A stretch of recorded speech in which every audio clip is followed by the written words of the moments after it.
Kisah penguasa Samarkand dan dinasti Timurid seakan hilang di telan zaman, dan tidak banyak yang mengingatnya. Karena dianggap sebagai sejarah kelam seorang tokoh yang bertanggung jawab terhadap kematian jutaan jiwa. Padahal tidak ada penguasa lain yang mampu menyatukan seluruh Asia Tengah di bawah satu atap kerajaan. Pasukannya menjelajah dari Rusia hingga ke India, dengan wilayah kekuasaan meliputi Irak, Iran, Uzbekistan, Afghanistan, Syria, Pakistan, Tajikistan, Kirgistan, Turki, dan 10 negara lainnya. Pada video saya kali ini, saya akan membahas tentang sejarah dinasti Timurid, atau biasa juga disebut sebagai dinasti Tamerlane, sebuah kerajaan besar yang terlupakan. Bagaimana kisahnya? Langsung saja yuk ikuti ceritanya sampai selesai.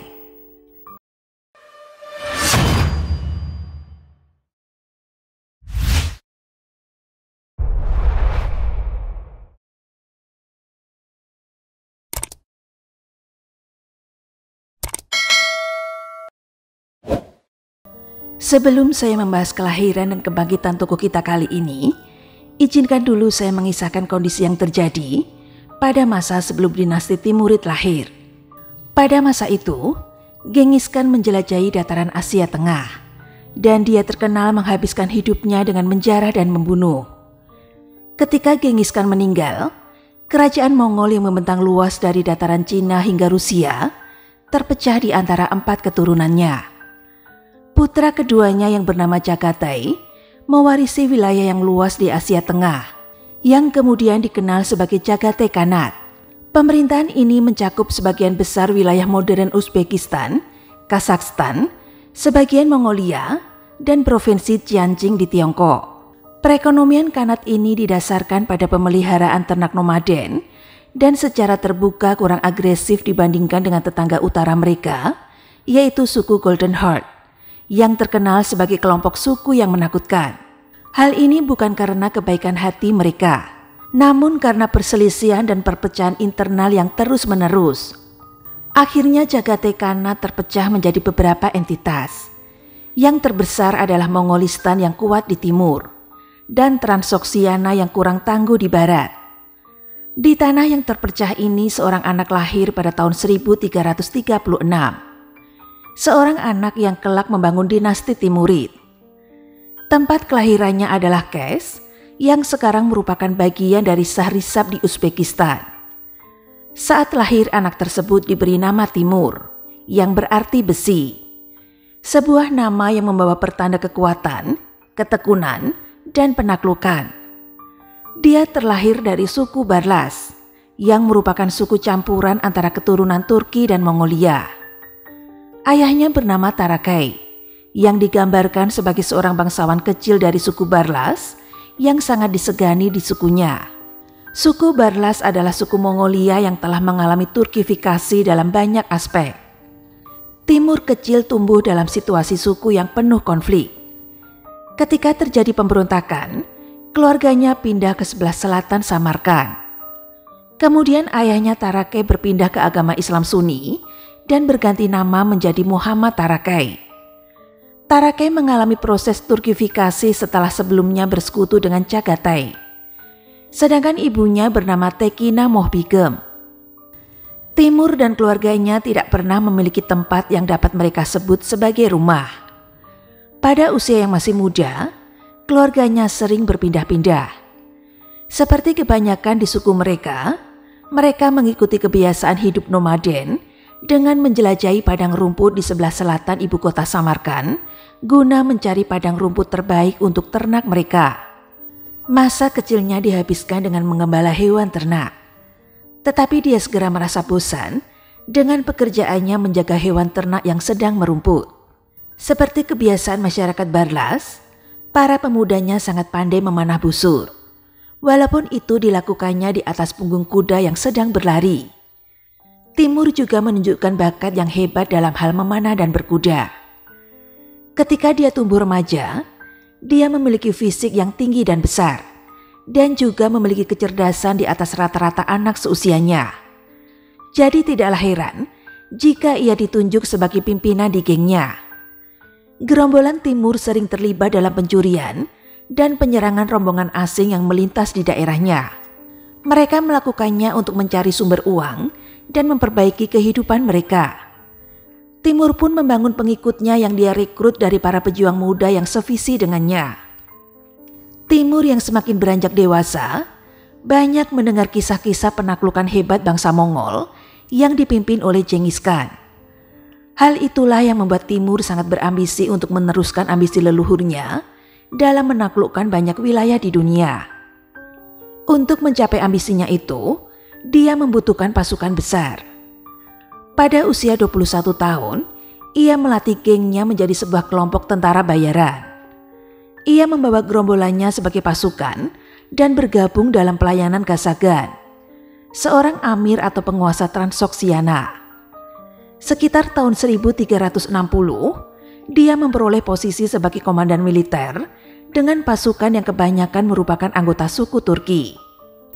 Pada tahun 1363, selama pertempuran dengan pasukan musuh di atas kuda, sebuah anak panah menembus tangan kanannya dan menjatuhkannya dari kudanya. Akibatnya dia kehilangan jari kelingking dan jari cincinnya, serta mengalami cedera permanen pada kakinya yang kanan. Sejak saat itu, dia mendapat julukan baru Leng atau Lem, yang berarti pincang pada nama belakangnya. Sehingga nama panggilannya menjadi Timuri Leng atau Timur si Pincang. Orang barat lebih mengenalnya sebagai Tamerlan, dan nama ini akan terus melekat sepanjang hidupnya. Untuk selanjutnya, biar tidak bingung, saya akan memanggil nama Timur menjadi Tamerlan. Karena sejak kakinya pincang dia dipanggil dengan nama Tamerlan. Pada tahap ini seseorang dapat mendefinisikan Tamerlan sebagai seorang pendatang yang terbuang karena memiliki cacat fisik yang mencolok. Ini merupakan kelemahan yang jelas, terutama di wilayah-wilayah yang berasal dari Kekaisaran Mongol yang menghargai kekuatan fisik dan keturunan kebangsawanan. Di Kekaisaran Mongol sendiri hanya keturunan dari Genghis Khan dan kerabat mereka yang bisa bercita-cita mendapatkan gelar Khan. Meskipun demikian, ambisi Tamerlan tidak mengenal batas. Tidak putus harapan, Tamerlan justru menunjukkan bakat mentalnya yang teramat kuat. Walaupun pincang, tetapi ia bisa menjalani kehidupan militer dengan normal dan dapat menunjukkan dirinya sebagai prajurit yang handal. Masalah kakinya juga tidak mempengaruhi kemampuannya berkuda. Ia dan pasukannya terus mengukir keberhasilan militer sehingga Tamerlan dipercaya mengepalai 1.000 pasukan kavaleri. Ia terus berpindah dari satu konflik ke konflik lainnya yang terus bermunculan.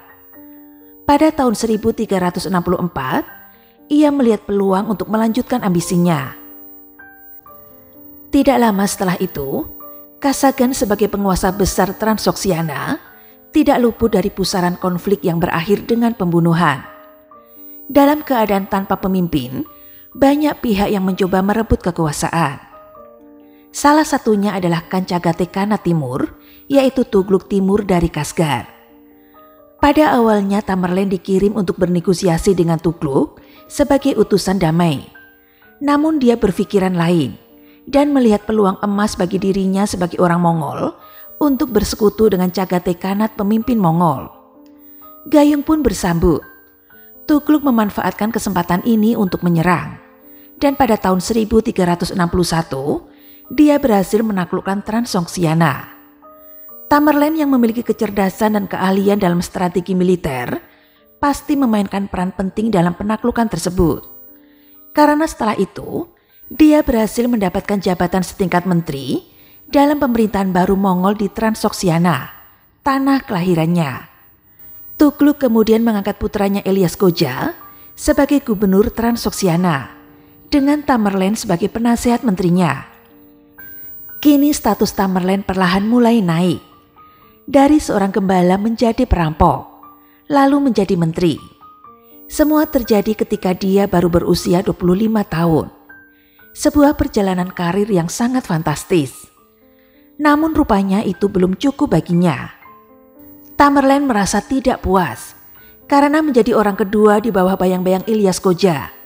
Sehingga dia mengganti kesetiaannya lagi dengan membentuk aliansi dengan penguasa Bab, yang sekarang merupakan bagian dari Afghanistan, yaitu Amir Hussein, salah satu sekutunya yang masih memiliki pasukan. Persahabatan mereka semakin kuat ketika Tamerlane menikahi saudara perempuan Hussein. Dengan persiapan yang matang, pemberontakan yang mereka lakukan berhasil mengambil alih kekuasaan. Tetapi pemimpin Chagatai Khanate berhasil selamat. Setahun kemudian, pasukan Mongol balas menyerang dan koalisi Tamerlane dan Hussein tidak mampu bertahan. Keduanya terpaksa melarikan diri ke wilayah Khorasan di barat daya Afghanistan dan Transoxiana kembali jatuh ke tangan Mongol. Tetapi tidak lama kemudian, keberadaan Mongol ditentang oleh rakyat Samarkand yang akhirnya memberontak. Pertempuran berlangsung dengan sengit. Mongol melakukan pengepungan atas penduduk kota Samarkand yang memberontak. Beruntung terjadi wabah penyakit hewan yang membunuh sejumlah besar kuda, sehingga pasukan Mongol terpaksa mundur untuk menyelamatkan sisa pasukan berkuda miliknya. Hal ini menyebabkan terjadinya vakum kekuasaan di wilayah Transoxiana yang tidak disia-siakan oleh Tamerlane yang datang sebagai teman bagi para pemberontak. Kota Samarkand segera menjadi basis kekuatan bagi militer Tamerlane. Dengan lihainya ia merebut simpati banyak pihak. Walaupun diam-diam terus melakukan pembersihan lawan politik dan pihak-pihak yang menentangnya. Hussein yang ketika itu memiliki pertalian keluarga dengan Tamerlane membentuk basis kekuatannya sendiri di kota Balkh. Mereka berdua mulai menjadi penguasa hampir di seluruh wilayah Transoxiana. Setelah sekian tahun hubungan keduanya mulai renggang karena berbagai perbedaan pandangan. Setelah kematian istri Tamerlane yang merupakan saudara perempuan Hussein, maka hubungan kekeluargaan mereka terputus. Konflik terbuka antar keduanya terjadi, tetapi diselingi oleh datangnya kembali pasukan Chagatai Khanate yang memaksa keduanya untuk berdamai dan bersekutu kembali untuk mengusir kekuatan Mongol yang datang. Keberhasilan dalam perang untuk sementara membawa kedamaian. Pada saat ini, Tamerlane sudah banyak mendapat pendukung dari dalam dan luar negeri. Kaum cendekiawan, filsuf, dan para pedagang menyukai Tamerlane yang luas dalam berkawan dan tampak begitu menghargai mereka. Ia juga memberikan pajak yang ringan dan menjamin keamanan mereka. Ia diketahui sangat suka terhadap karya seni dan berusaha membuat kotanya menjadi pusat seni dan kebudayaan. Dibandingkan dengan Tamerlane, Hussein hanya sibuk dengan proyek besar yang membutuhkan banyak biaya, sehingga menjatuhkan pajak yang berat terhadap warganya.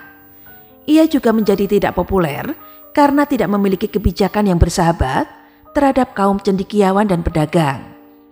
Berkurangnya pendukung membuat militernya tidak mampu berbuat banyak.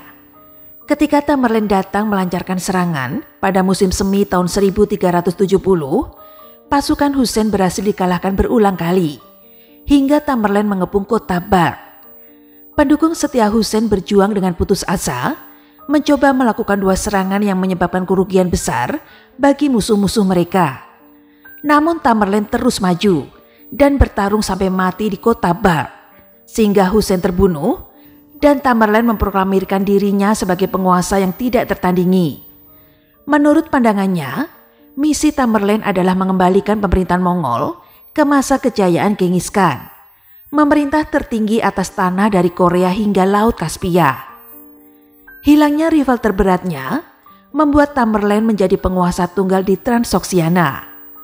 Dinasti Timurid pun dimulai. Kepintaran Tamerlane dalam membina hubungan dengan tokoh-tokoh terkemuka di zamannya membuat banyak ahli di berbagai bidang berdatangan ke kotanya, walaupun harus menempuh perjalanan yang jauh dan sulit. Kedatangan mereka membuat Samarkand berkembang menjadi pusat kebudayaan dan juga pusat ekonomi. Tamerlane segera melakukan pernikahan politik dengan janda Hussein, yaitu Sareh Muluk Khanum. Dia adalah keturunan langsung dari Genghis Khan dari pihak ayahnya, sehingga ia mendapatkan kenaikan status sebagai cucu mantukan yang agung. Tamerlane percaya bahwa dia akan dapat menggunakan ini untuk membuatnya menjadi pemimpin yang lebih meyakinkan di mata rakyat. Selain dari dukungan publik dan kekuatan militer, ia sekarang juga memiliki legitimasi politis atas kekuasaannya, sehingga Chagatai Khanate sulit menolaknya ketika ia mengirim utusan untuk berdiplomasi. Perlahan Tamerlane memiliki kendali dalam seluk-beluk pemerintahan Chagatai Khanate. karena kekuatan ekonomi dan juga militernya. Walaupun pengaruhnya terus berkembang, tetapi Tamerlane sadar bahwa dirinya bukan keturunan Genghis Khan, sehingga ia tidak mungkin bisa mendapatkan gelar sebagai seorang Khan dan menguasai Khanat secara resmi. Karenanya ia membiarkan Khan yang mudah dikendalikan atau sebagai boneka untuk melangsungkan pemerintahan. Selama 10 tahun berikutnya, Tamerlane terlibat dalam kampanye perang yang tidak berujung, menaklukkan wilayah yang kini disebut sebagai Kazakhstan Selatan, Uzbekistan Barat, dan Provinsi Jiangxing di Tiongkok. Dia bahkan bergabung dengan Golden Horde dalam pertempuran mereka melawan Rusia dan berhasil menduduki Moskow. Kemudian dia menghadapi Lituania di Poltava, Ukraina. Banyak dari kampanye-kampanye ini mungkin dipicu oleh peluang untuk menjarah sejumlah besar barang rampasan. Namun Tamerlane adalah seorang ahli strategi jangka panjang yang kompeten. Tujuan akhirnya adalah untuk mengkonsolidasikan kekuasaan di sepanjang jalur sutra, jalur komersial terkaya yang menghubungkan Eropa ke timur jauh. Dengan mengendalikannya, dia akan mendapatkan pemasukan yang konsisten untuk membiayai ekspedisinya. Dia tampaknya mencapai kemenangan tanpa banyak usaha. Tetapi tentu saja kehebatan militer pasukannya tidak terjadi begitu saja. Pasukan Tamerlane merupakan gabungan pasukan yang terdiri dari tentara yang bergabung dari seluruh penjuru Asia Tengah dan Timur. Tetapi pada intinya, kelompok elitnya berasal dari stepa Transoksiana. Orang-orang ini membentuk pasukan elit yang berjumlah sekitar 140.000 orang yang memiliki disiplin yang tinggi dan sangat setia. Karisma Tamerlane yang nyaris supranatural memastikan bahwa mereka akan mengikutinya kemanapun dia pergi. Mereka bertempur dengan menunggang kuda, dan senjata pilihan mereka berupa busur panah yang mereka kuasai sejak usia dini. Pada awal masa remajanya, setiap penunggang kuda suku nomaden mampu menembakkan anak panah setiap 5 detik, tepat mengenai sasaran pada jarak 60 meter. Unit-unit yang sangat mobile ini dilengkapi dengan infanteri terlatih yang memiliki spesialisasi dalam pengepungan. Saat menghadapi musuh dalam pertarungan sengit, Tamerlane menghindari formasi tradisional yang meliputi formasi tengah, sayap, dan cadangan. Sebaliknya dia akan membagi pasukannya menjadi 7 divisi. 3 di depan, 3 sebagai pendukung, dan 1 cadangan di belakang. Hal ini memungkinkan dia untuk memasukkan kuda dan penunggangnya yang baru bila diperlukan, sehingga melemahkan garis pertahanan musuh. Lebih lanjut, Tamerlane menyadari keterbatasan pasukannya. Dia tahu mereka pandai menaklukkan, apalagi menguasai wilayah baru. Oleh karena itu, dia memusatkan kekuatan pendudukan di lahan pertanian yang kaya, dan dengan senang hati melepaskan lahan yang kurang menguntungkan. Salah satu negara yang penuh kekayaan adalah Persia, yang menjadi penaklukannya pada tahun 1383. Tidak lama berselang dinasti Timurid mulai dikenal dunia. Tidak hanya sebagai penguasa, Tamerlane juga dikenal sebagai sponsor karya seni terbesar di zamannya, dan berkat perlindungannya, jalur sutra dari Asia Timur ke Eropa kembali berjalan. Di usia yang mendekati 50 tahun, Tamerlane melihat wilayah Asia Tengah yang dikuasainya berkembang pesat menjadi peradaban yang disegani. Dinasti Timurid terus berekspansi untuk mengembalikan pemerintahan Imperium Mongol yang sah. Pendirinya yaitu Tamerlane sudah berusia lanjut. Banyak yang mengira kalau dia sudah berpuas diri terhadap pencapaiannya.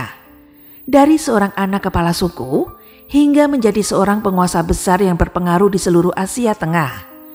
Tetapi ia bermimpi untuk mengikuti jejak langkah penguasa besar pendahulunya seperti Alexander the Great dan Genghis Khan yang menguasai dunia.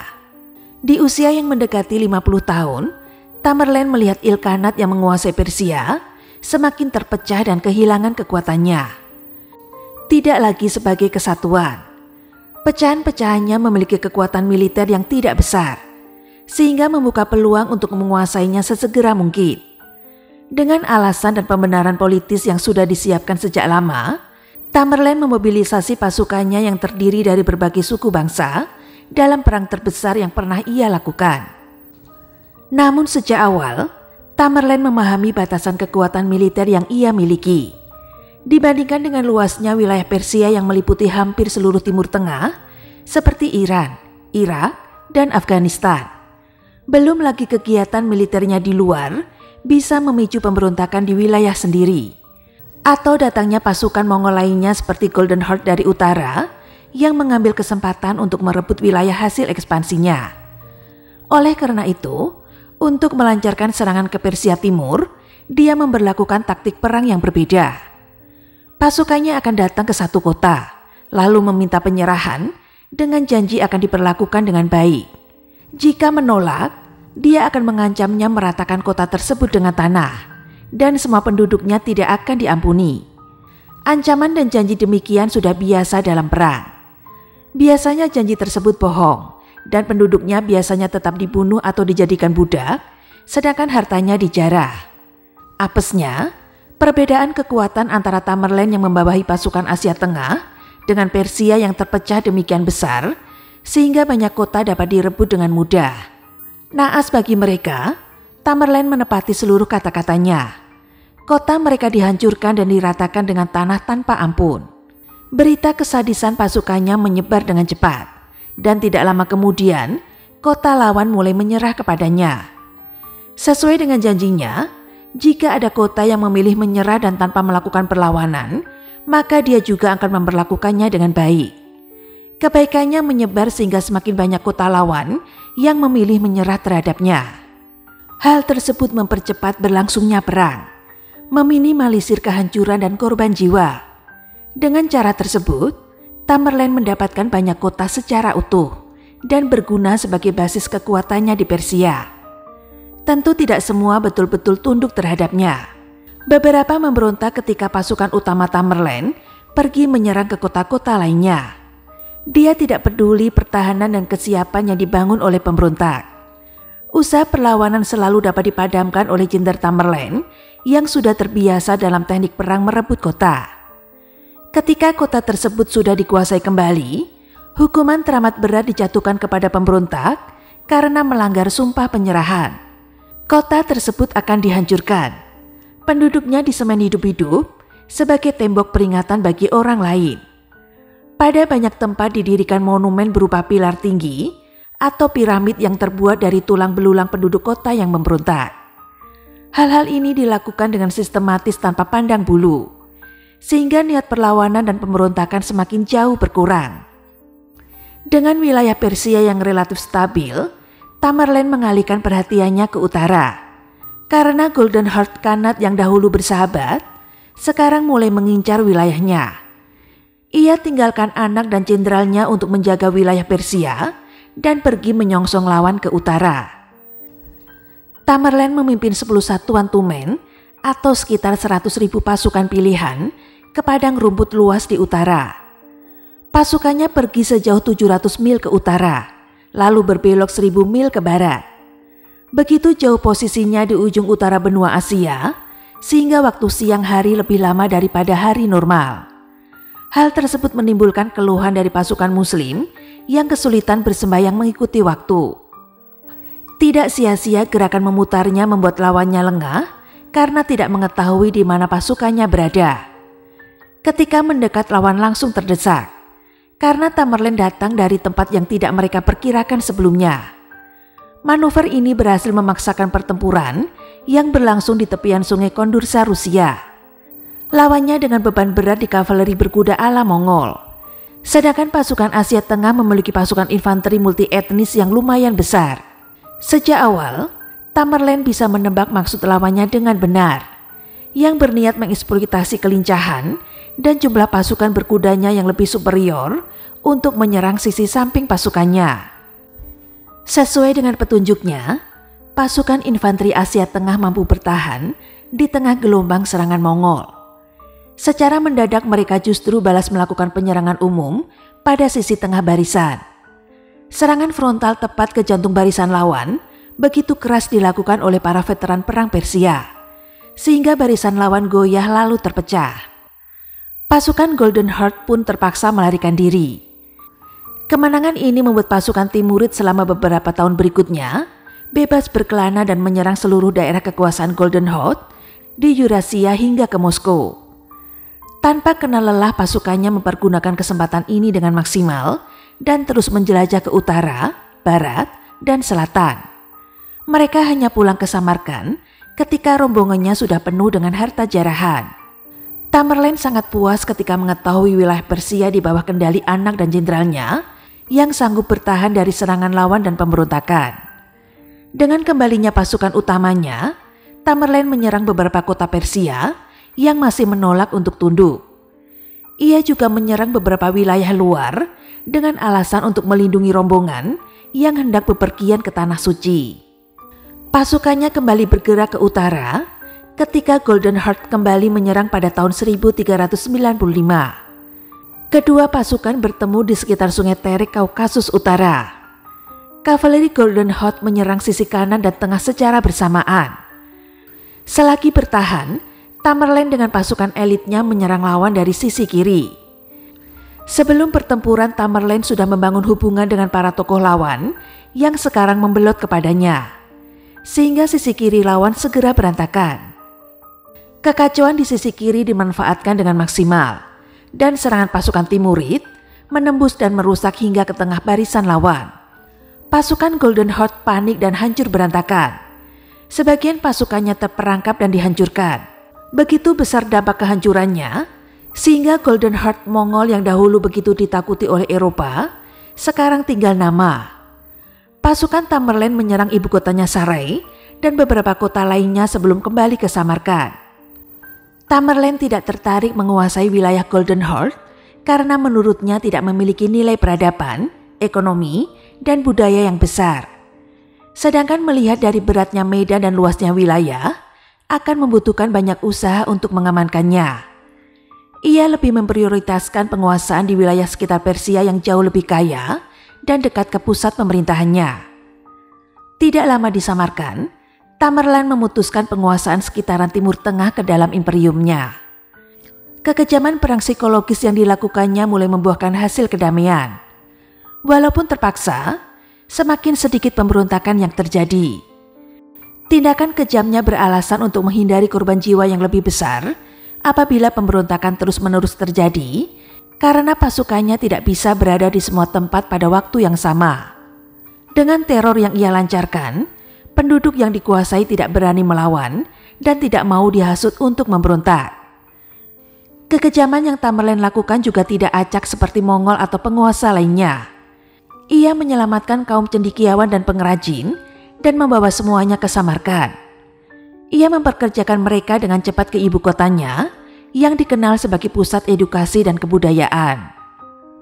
Dia tidak pernah berdiam diri, bahkan untuk beristirahat, untuk terus membangun ibu kotanya yang semakin indah. Pada tahun 1398, Tamerlane semakin mantap untuk memenuhi ambisinya menyerang India. Dengan sebagian pasukannya, ia memimpin ekspedisi ke India Utara. Waktu kedatangannya berdasarkan dari informasi intelijennya yang terpercaya. Karena Kesultanan Muslim di India sedang lemah setelah beberapa tahun terlibat perang suksesi. Kesultanan India memiliki pasukan gajah perang yang menakutkan bagi pasukan asing. Dari zaman Alexander the Great hingga Genghis Khan, cara tersebut terbukti ampuh untuk melawan barisan infanteri dan juga pasukan berkuda. Tidak banyak yang bisa dilakukan terhadap hewan besar yang terlindungi dengan baik dan membawa pemanah di punggungnya. Tapi berbekal dengan informasi yang sudah dikumpulkannya, Tamerlane memiliki rencana untuk menghadapinya. Setelah melalui beberapa pertempuran, Tamerlane akhirnya menghadapi induk pasukan Kesultanan Delhi. Pasukannya menggali parit untuk melindungi dari serangan gajah. Sedangkan Tamerlane bersiap dengan senjata rahasia yang sudah ia rencanakan dari jauh-jauh hari. Mereka memuat jerami dan kayu kering ke atas unta yang dibawa khusus dari Persia. Ketika pasukan gajah menyerang ke arahnya, pasukannya membakar unta-unta malang tersebut, lalu dilepaskannya ke arah pasukan gajah. Melihat sekawanan hewan aneh yang menyala terbakar, berasap pekat, menyeringi keras dan berlari kesetanan ke arahnya, para gajah tersebut panik, melawan perintah tuannya, lalu berputar arah dan melabrak pasukannya sendiri. Gajah perang yang berbalut chainmail dengan cula yang berduri dan dilapisi racun menjadi senjata makan tuan. Barisan pasukan India Utara berantakan dan dengan segera diserang habis-habisan oleh pasukan Timurid. Mereka dihancurkan dan banyak yang ditawan. Kemudian mereka mengepung kota Delhi dan berusaha membujuk penyerahan dengan membawa serta hampir 100.000 tawanan perang. Penguasa Delhi menolak menyerah, sehingga para tawanan tersebut terpaksa dieksekusi. Kota-kota yang berada di sekitar kota Delhi direbut dan mengalami nasib yang serupa. Tamerlane tidak melanjutkan penyerangan ke pedalaman India dan kembali ke Samarkand. Ia membawa korps pasukan gajah dan kekayaan Delhi yang ia pergunakan untuk proyek pembangunan besarnya. Para tamu asing yang datang berkunjung mencatat kalau kota Samarkand seperti tidak pernah berhenti membangun. Ketika satu bangunan megah berdiri, lalu Tamerlane datang dan merasa ada yang kurang, maka beberapa bagian harus dikerjakan kembali. Kota tersebut seperti terus-menerus dibangun ulang setiap kali agar terlihat lebih indah dari sebelumnya. Ekspansinya ke India Utara membuat Tamerlane dalam satu hal melebihi Alexander the Great dan Genghis Khan yang tidak pernah menguasai daerah tersebut.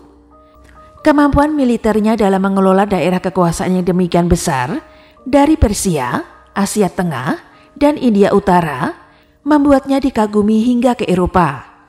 Tidak hanya menguasai, Tamerlane juga membangun kota-kota di Asia Tengah yang pro terhadapnya, mengalami pembangunan pesat yang tidak lagi terjadi hingga zaman modern.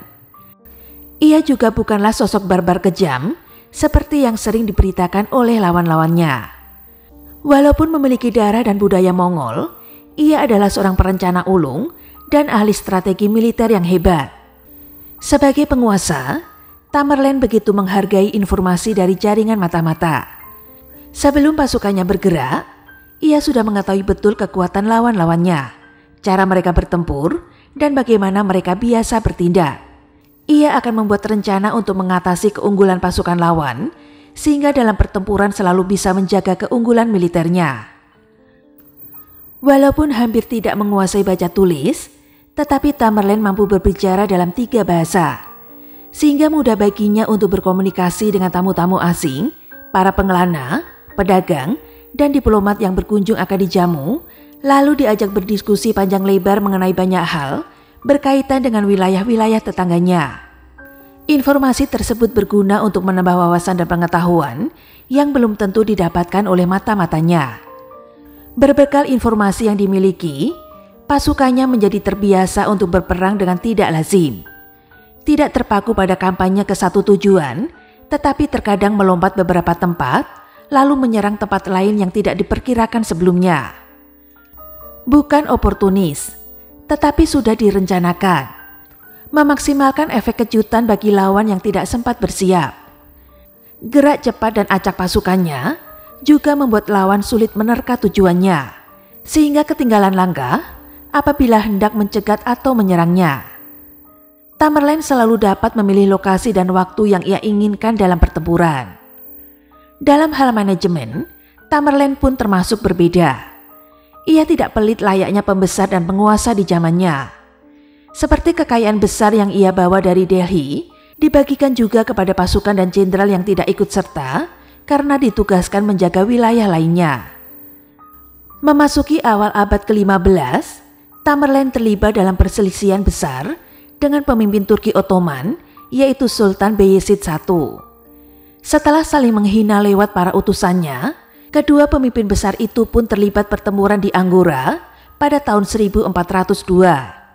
Tamerlane memenangkan pertempuran, dan Sultan Bayezid gugur dalam pertempuran tersebut. Pada tahun 1404, Tamerlane membuat rencana penyerangan ke wilayah Cina yang disebut-sebut sebagai rencana penaklukan terbesar pada masa kejayaannya. Ia bergerak dari Samarkand pada akhir tahun 1404 dengan pasukan yang sangat besar. Rencananya adalah untuk menggulingkan dinasti Ming dan menggantikannya dengan dinasti Yuan, penguasa Mongol yang didirikan oleh Kubilai Khan. Sementara dia biasanya memulai ekspedisinya di musim semi untuk memanfaatkan cuaca yang baik, tetapi kali ini dia melawan kebiasaannya sendiri dan meninggalkan Samarkand pada bulan Desember tahun 1404 dengan pasukannya sekitar 200.000 tentara. Pada bulan Februari tahun 1405, Sebelum sampai ke tujuannya, dia jatuh sakit ketika dia sampai di Otrar, di tepi sungai Serdaira yang sekarang bernama Kazakhstan. Tamerlane meninggal pada tanggal 18 Februari tahun 1405.